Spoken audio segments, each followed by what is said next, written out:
policies or anything like that. That we need to find people who actually care doing it for the right reason. Because I think that you talk about it, we're humans first.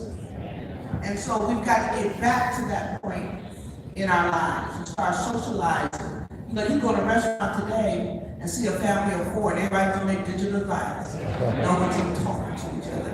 So Commissioner, you know, you're of that age and you know San Antonio best. Born and raised. You are truly one of our future leaders. You're a leader now. You know, as we want to talk about that, relate that to San Antonio. Do you think we've gone too far off the rails? And what can we do to be replicated in other places? We got serious problems in Bear County. We got Texas-sized problems in Bear County. And some of you saw that on Friday, there's two Texas-sized problems I want to talk about related to voting, because we cannot get any of our candidates elected if they rig the election. And the cheat is on. And the cheat is on. So let me talk about the cheat. The Texas Secretary of State has a voter registration system called Teams. They're not teaming up to be on our team. We had 77,000 voter registrations that were behind prior to the last November election because their system didn't have many of the streets of Bear County voters. It was largely meant for small rural counties, not a Travis County, not a Bear County, not a Harris County, not a Dallas County.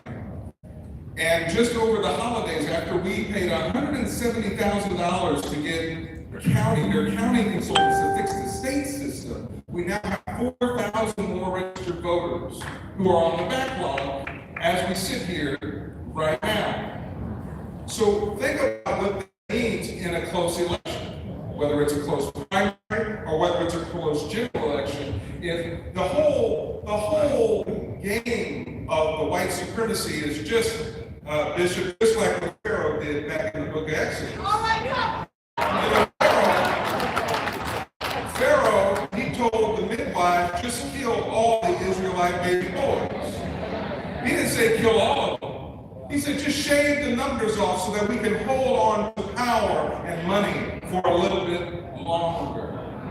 And that's exactly what Pharaoh Abbott and the Secretary of State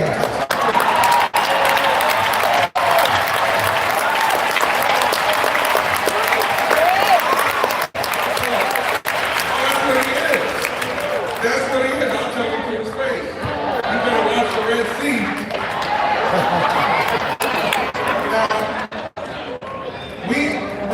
We have a real problem because even within a democratically run county, we have the district attorney's office slow walking the contract for a new voter system that will not cause us delays. So I've had to blow the whistle. That all rights derive from voting rights. If we can't vote, we can't help feed people and lower the cost of housing and help our seniors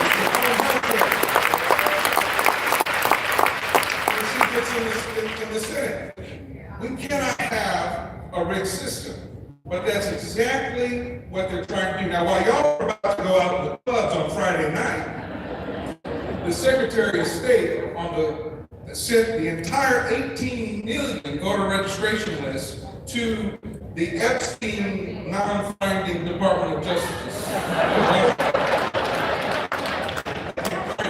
They got Texas files.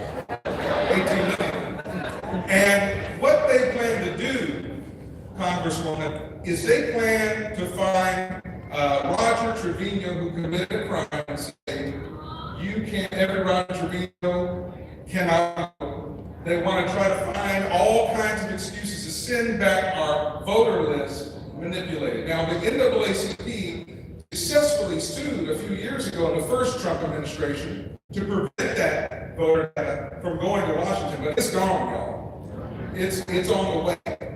And we may not get our voter rolls back. So that's why it's so important that we register everybody. We gotta get me, Pee-wee, Butterbean, everybody.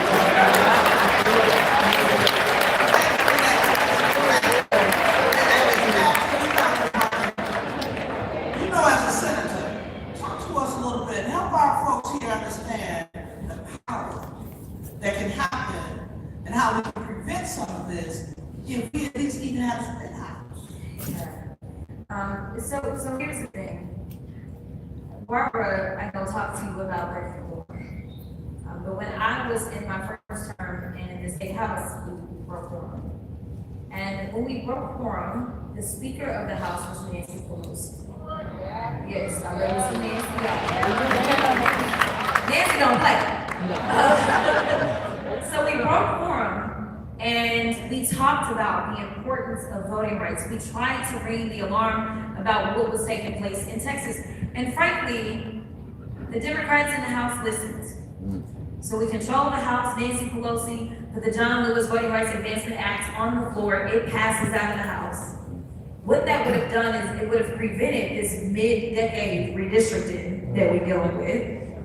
It would have also made sure that pre-clearance, something that a state like Texas absolutely needs. You see, when they gutted the Voting Rights Act, it was signed into law by Lyndon Johnson and Texans. So Texans historically have done good things for this country. Yeah. That piece of legislation was only 5 pages long. And this pre-clearance meant that if your state had ever been found to be historically, racially discriminatory, that big brother was gonna have to watch over you when you tried to play different games. Because they understood back then that you don't get access to anything else if you don't have access to the ballot box. So here it is, they passed the John Lewis Voting Rights Advancement Act out. They passed the Freedom to Vote Act out. If we would have had the Freedom to Vote Act, have y'all ever heard of Elon Musk?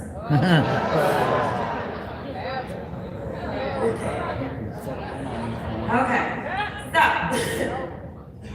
Elon Musk would not have been able to make the type of investments in this most recent election if they had passed the Freedom to Vote Act. So Nancy gets this passed out of the House. Nothing happened in the Senate. We had the Senate, but we did not have the will to get this done. Right. You see, there's a filibuster. Things are a little different on the Senate side than the House side. So number one, there's more power on the Senate side. There's only 100 senators versus 435 House members. Number two, it is the Senate that honestly needs some checking right now. We need to change the numbers. Because we can have voting rights. We can have reproductive access. We can have nice things in general if we would just change the numbers in the Senate. And frankly, this Supreme Court would not look this way if we had the Senate. So as a trained attorney, let me tell you, I am so interested in getting some things done in the Senate because we know that this Supreme Court is the one that decided that there is this such thing as presidential immunity that we've never heard of before ever, right?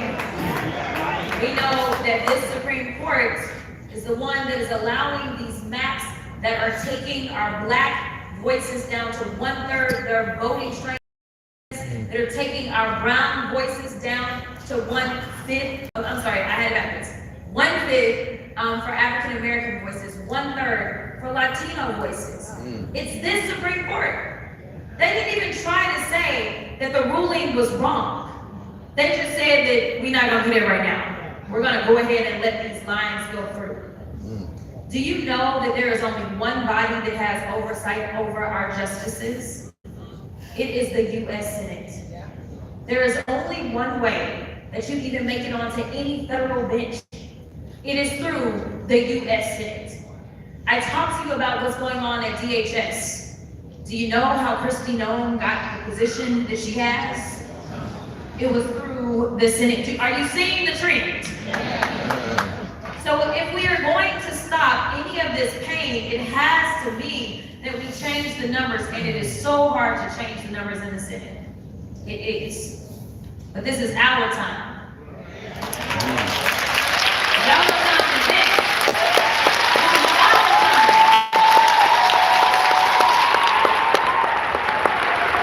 If you pay attention to what's been going on around this country, people are upset. People are hurting and people are afraid. People are rising up, and that is why they send our voter rolls up. Now what kind of cleanup you need to do? Y'all been running the rolls for the last 30 years. What are we looking for, right? To clarify, because I don't want them to do this, but they probably will. In the state of Texas, if you've been finally convicted of a felony, you can still vote. I know it sounds shocking. I know. But you can. So long as you have fully served your sentence, meaning you're not on no papers. You can vote. But we've got to make sure that we stay diligent. They are doing everything that they can, and it feels like we have gone back to Jim Crow in more ways than one. Audience questions. You know, when we did the registration, we asked for audience questions. I'm gonna just ask one more to our commissioner, and then I want to get to y'all's questions. Because again, this is a dialogue, not a monologue, okay? So Commissioner Calvert, you know, as the Congressman has talked about what's happening and what we need to do, talk to us a little bit about the short version now, what Bear County. I think we have to go to people's self-interest. People are motivated to vote when they have issues they hear that they are facing that are going to be addressed. People need help with the high cost of food and housing, and that's why I think by electing a Senator Crockett, we can do things like the urban farm. She can put urban farms across America and put food. We gave away 25,000 pounds of food to Bexar County residents during the pandemic. And that can be replicated all over the United States with the power of the Senate. We have a bunch of vulture capitalists. By the year 2040 or 2030, 40% of the homes will be bought by a hedge fund or a corporation. Yep. We can't compete with that for down payments. We can't compete with them. But there's a bill that Senator Van Hollen out of Delaware has that Senator Crockett could put her vote to making sure that we aren't priced out of our homes by hedge funds, the billionaires. We have to speak to the fact that we are just tired of the division. We have to speak very spiritually to motivate people that they understand that the soul is at stake. But this white supremacy is going to have us all in chaos and in death and in destruction. And we do not need to live in a society where one group of people feels they always need to put their foot on me. I put their foot on my neck. That is not what God wants us to do. We got to come together. Again, I've got a lot of questions, but I can't wait to hear questions from the audience. You know, Representative Crockett, you know, as we hear questions from the audience, we want to get in as many as we can, okay? I heard there was over 100 questions that was asked and put through. Doug, could you come up and get some of those questions, and our commissioner and our congresswoman give you the rapid answers? All right, so this is going to be speed questions. Before we get to that, can we give a big round of applause for the Copelands for hosting?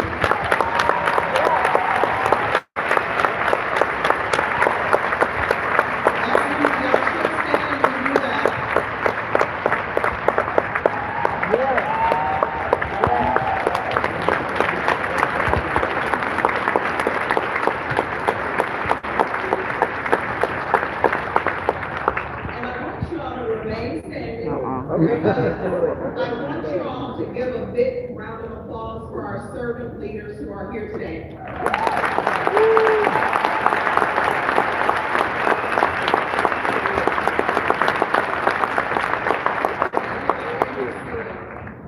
I am Judge Stephanie Boyd of the 187th District. I am your current judge. Like Attorney Marshall, I have over 29 years experience. I've been a defense attorney. I've been a prosecutor. I've been a juror. I've been a grand juror. I'm teaching at UTSA. I'm teaching at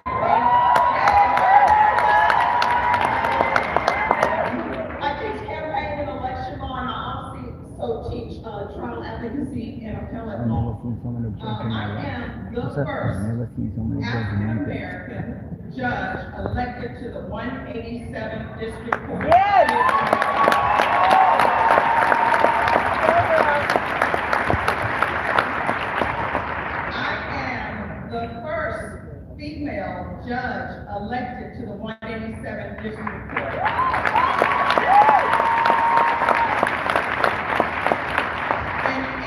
you want to know if you're in my district, if you're in county, you're in my district. 187 just signifies that it is the 187th district in Bear. So, last day to register to vote so you can make changes is February 2nd. February 2nd. Now, with that being said, I'm going to get to the questions.